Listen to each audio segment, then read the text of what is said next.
हे भगवान, आज फिर सिर्फ आधा दिन का ही काम मिला। इतने पैसों में घर कैसे चलाऊं? बीमार पत्नी, बूढ़ी माँ और ऊपर से किराए का बोझ। क्या करूं? कुछ समझ नहीं आ रहा।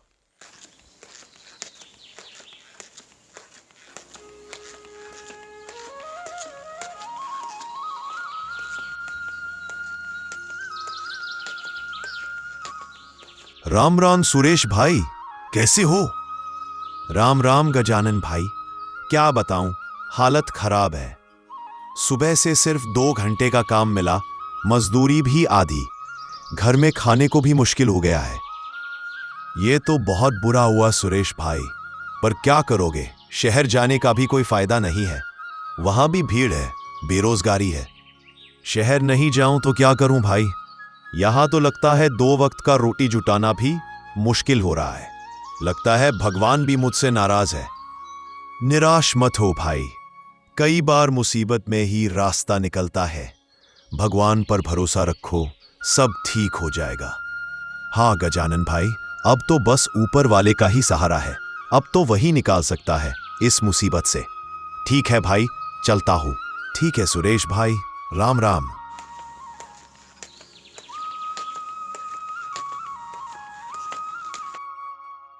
घर में आटा नहीं है, दाल नहीं है।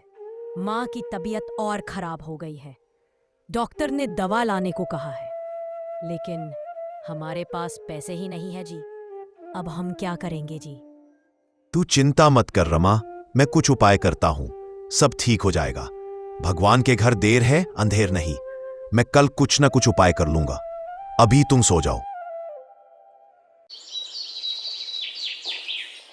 अगली सुबह सुरेश कुछ उपाय करने घर से निकल जाता है। घर से तो निकल आया हूं, पर जेब में तो एक फूटी कौड़ी भी नहीं है। क्या करूं, कुछ समझ ही नहीं आ रहा।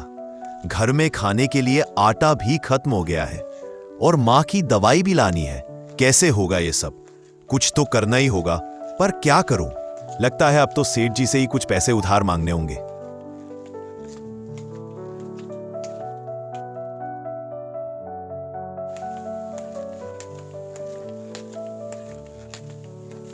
सेठ जी, मेरी मदद कर दीजिए।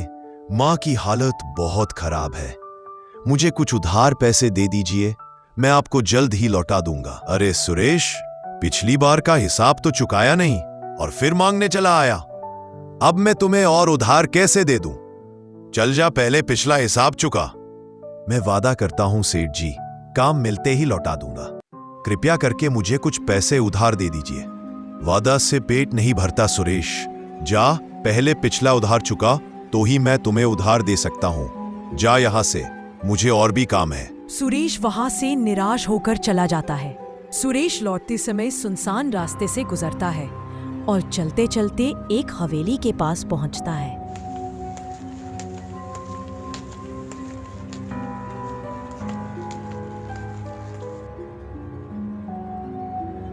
अरे वाह, यह कितना सुंदर और बड़ा हवेली है। ऐसी हवेली तो पहले कभी नहीं देखी मैंने। वाओ, इतना प्यारा हवेली। लेकिन यह हवेली किसका हो सकता है? आगे बोर्ड लगा हुआ है, उसमें जाकर देखता हूं, शायद कुछ पता चले।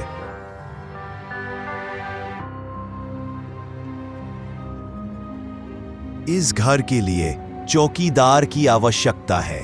इस पते पर संपर्क करें। लगता है इस हवेली में किसी चौकीदार की जरूरत है। बोर्ड पर तो कुछ ऐसा ही लिखा हुआ है। अगर मैं इसका चौकीदार बन जाऊं तो कम से कम रोज की रोटी तो मिल जाएगी। अगले दिन सुरेश हवेली के मालिक से मिलता है और चौकीदार की नौकरी मांगता है। हुजूर, मेरी मदद करो, मैं बहुत कष्ट में हूं। कृपया मेरी मदद कर दीजिए हुजूर। क्या हुआ? कौन हो तुम और तुम्हें कैसी मदद चाहिए? कहो, मैं तुम्हारे लिए क्या कर सकता हूं? मेरी मां बहुत बीमार है मालिक। मुझे पैसों की सख्त जरूरत है। मुझे बस अपनी हवेली में चौकीदार की नौकरी दे दे। ठीक है, पर तुम्हें हवेली की देखभाल अच्छे से करनी होगी। क्या तुम हवेली की देखभाल कर पाओगे? हाँ हुजूर, मैं पूरी ईमानदारी से हवेली की देखभाल करूंगा। ठीक है, तो तुम कल से ही आ जाना। लेकिन ध्यान रखना रात को हवेली के अंदर कोई ना आए। ठीक है हुजूर, जैसी आपकी आज्ञा। रात को हवेली की देखभाल करते हुए सुरेश को हवेली के पिछले हिस्से में एक पुराना कुआं दिखाई देता है, जिससे कभी कभी चमकदार रोशनी आती है। अरे ये क्या, कुएं से चमक आ रही है, जैसे सोना चमकता हो। मुझे वहां जाकर देखना चाहिए।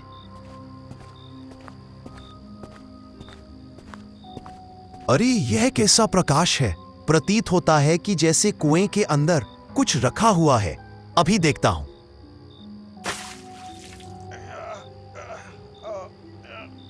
अरे ये तो हिल भी नहीं रहा है, ये कैसी समस्या है?